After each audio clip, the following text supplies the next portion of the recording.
Mathieu le 10 décembre 2015, le 31 décembre 2015, effet de la musique, réfugiés, peur, ce qu'est la prière, composition et population du nirvana, amour avec de chaleureuses salutations de toutes les âmes à cette station, c'est Mathieu qui s'adresse à vous. Certainement pas une seule âme ne contestera que l'année a semblé passer en trombe, mais peu savent que ce qu'ils perçoivent comme l'écoulement plus rapide du temps provient du passage de la Terre à travers les plans énergétiques, ou que la sensation de précipitation du temps se renforcera alors qu'elle pénétrera des niveaux vibratoires encore plus élevés. Vous le savez parfaitement, mais il est peu probable que vos pensées soient en ce moment préoccupées par les rouages des lois universelles, mais plutôt par les activités de la période de Noël, et en accord avec cela, nous parlerons de la musique traditionnelle de cette saison-ci. Vous écoutez, chantez ou jouez de la musique religieuse, de majestueuses œuvres musicales, des chorales, des chants de Noël et des airs populaires, mais vous ne pouvez réaliser à quel point cela affecte votre monde. Au-delà de la vénération et du grand plaisir que cela vous procure, ce qui en soi est extrêmement bénéfique, les sons et les paroles de votre musique familière émettent des vibrations qui soulèvent de fortes émotions. Nous nous réjouissons avec tous ceux qui s'en émeuvent lors de festivités en famille ou entre amis, de services religieux, de concerts ou autres événements spéciaux. Les vibrations intensifient également les sentiments des personnes qui pleurent la perte d'être chères, ou qui sont malades ou sans abri et affamées. Et ce sont les émotions amplifiées prédominantes qui incitent des individus et des groupes à aider les personnes dans le besoin ou nécessitant d'autres formes d'assistance. Plus que jamais, l'élévation de l'âme inspire les cœurs bienveillants et cela réjouit ceux qui en bénéficient,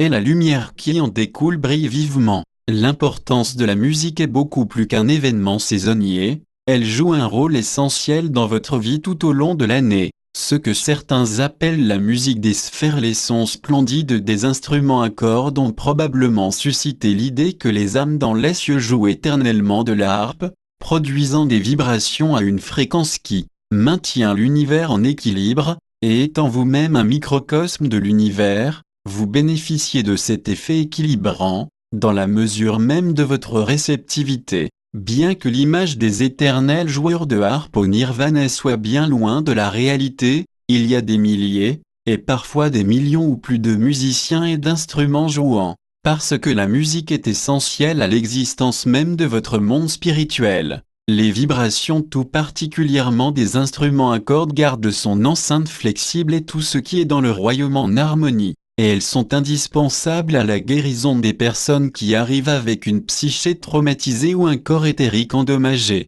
D'une façon semblable, les compositeurs et musiciens du nirvana vous viennent en aide. Ils transmettent continuellement de la musique à la terre de sorte que ses résidents puissent absorber les vibrations élevées qui libèrent des sentiments réprimés. C'est en quelque sorte une catharsis émotionnelle, et, à moins que la maladie soit un choix du contrat de l'âme, ces vibrations aident les organismes à recouvrer la santé. Votre musique la plus belle, symphonies, concertos et autres œuvres classiques que les expériences scientifiques ont démontré contribuer au bien-être de l'humanité, des animaux et des plantes, et d'origine divine, elle a été insufflée à vos compositeurs au niveau de l'âme. Certains ont attribué leurs œuvres à l'inspiration divine, et, puisque la musique vient de l'âme, ces compositeurs en ont attribué le crédit acquis de droit. Ce qui ne découle en aucun cas d'une source divine, ce sont les sons discordants, cacophoniques de musique heavy metal et hard rock,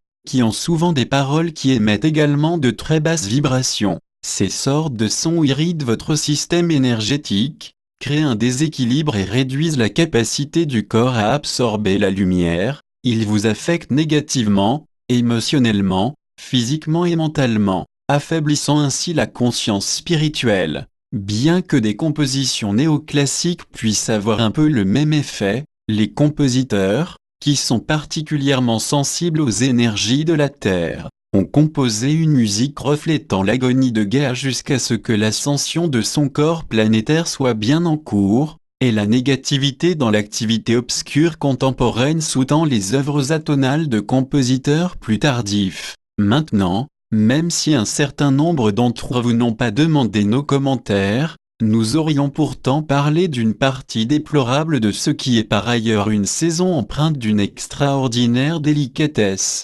gentillesse et générosité, l'esprit dans lequel un certain nombre de pays accueillent les réfugiés syriens. Beaucoup au Congrès des États-Unis et parmi certains candidats à la présidence inculquent, au lieu de cela, aux citoyens la peur des réfugiés. Certains témoignent d'une réelle préoccupation, ayant succombé à la peur fomentée, d'autres usent pour ainsi dire de la peur pour en tirer un profit politique. Non seulement la peur est une énergie fortement amplifiée, qui bloque la lumière et donc l'empathie, la sympathie, la compassion et la pensée rationnelle, mais elle est terriblement contagieuse. Quelques personnes retenant l'attention du public, auxquelles les médias principaux apportent leur soutien, peuvent contaminer la population. C'est ce qui est arrivé aux États-Unis, où beaucoup de gens ont peur d'offrir un refuge à des réfugiés. Nous honorons et félicitons toutes les âmes dans ce pays et autour de votre globe qui pensent et s'expriment de façon factuelle.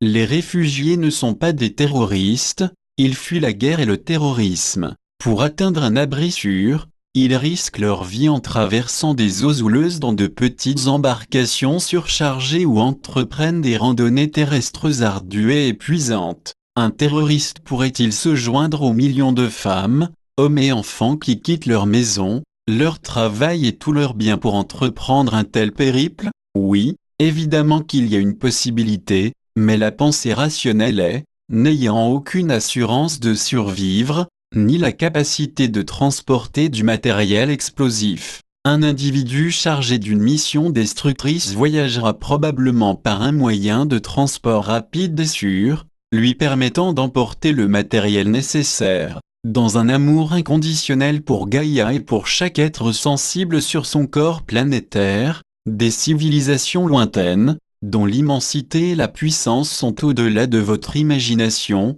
rayonne une lumière intensive pour dissiper la crainte, de sorte que chaque cœur puisse s'ouvrir à l'amour. L'amour est la clé du monde que vous êtes là pour aider à créer, et vous vous sentiriez encouragé comme nous le sommes, si vous pouviez voir la lumière rayonnant de toutes les âmes qui y réagissent. Nous citons une ligne du courriel d'un lecteur: je souhaitant que chacun se sente aimé et réconforté, chaque être vivant de chaque royaume, lorsque ces sentiments imprégneront votre monde. La terre sera l'aidant magnifique qu'elle fut autrefois et toute la vie fleurira harmonieusement comme elle le fit jadis. S'il vous plaît, demandez à Matthieu si nous avons besoin de prier pour les gens qui sont morts. Si nous choisissons de mourir d'une certaine manière, un certain jour et à telle heure, à quoi cela sert-il à l'âme? La prière et la méditation sont-elles la solution à tout ce qui se trame dans ce monde? D'abord, nous répétons quelque chose qui est mentionné dans les messages précédents: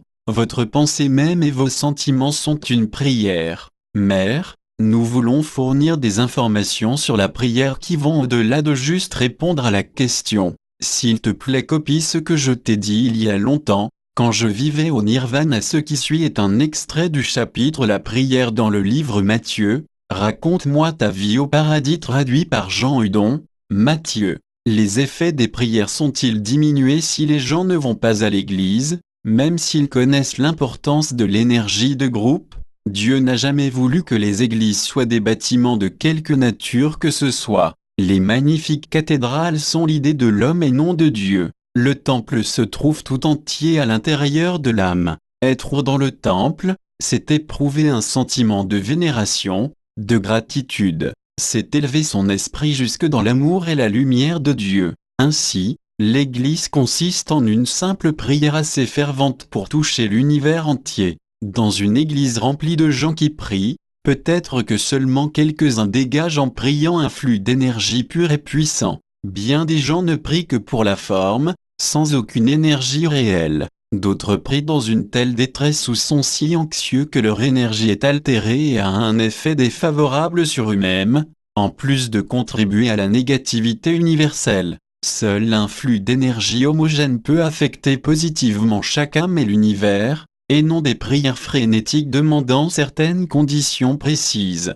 Seule une énergie équilibrée peut soutenir et réconforter. Je ne parle pas ici de l'intention de la prière, mais seulement de l'effet de l'énergie suscitée par le fait de prier. L'énergie émise par une prière ayant un objectif complètement égoïste et cupide peut être aussi intense qu'une prière pour la protection d'un membre de la famille ou d'un ami bien-aimé. L'intention de la prière est enregistrée comme un premier aspect, et le flux d'énergie, ou la force, comme un second aspect en outre. Quiconque prie en vue d'un résultat particulier pour une autre personne ne sait pas quel était le plan de vie choisi par cette âme avant de s'incarner. Les conditions ou événements dont une prière demande qu'ils soient changés sont peut-être précisément ceux que l'âme avait choisis comme leçon de vie.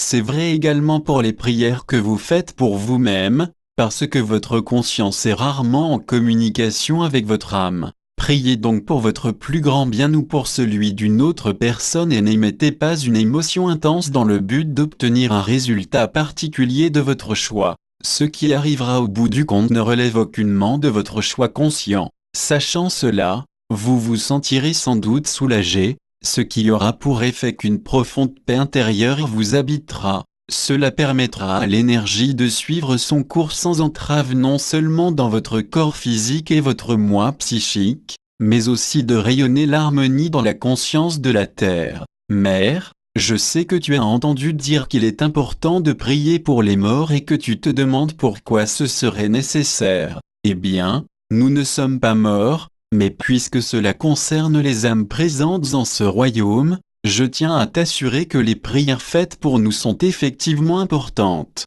Elles ne le sont pas uniquement pour ceux qui arrivent ici avec un grand besoin de réconfort et de guérison, mais aussi pour ceux qui mènent ici une existence active, riche en leçons et en croissance spirituelle. Nous avons évidemment besoin de vos prières, qui seront toujours accueillies avec joie. Sache aussi qu'elles sont particulièrement bienvenues lorsque leur énergie est équilibrée, parce que ces prières sont les plus salutaires pour nous et pour vous, que nous aimons de tout notre cœur. Merci Mère. Est-ce que la prière et la méditation sont la solution pour tout ce qui se trame dans le monde? Cette question demande plus qu'un oui ou un non. Des pensées et des sentiments remplis de lumière sont absolument essentiels, ils pénètrent la conscience collective, s'accrochent à ce qui leur correspond et ramènent vers votre monde ces flux d'énergie. Toutefois l'action est également essentielle. De partager avec votre famille, vos amis et collègues la raison pour laquelle vous vous sentez optimiste quant à l'avenir,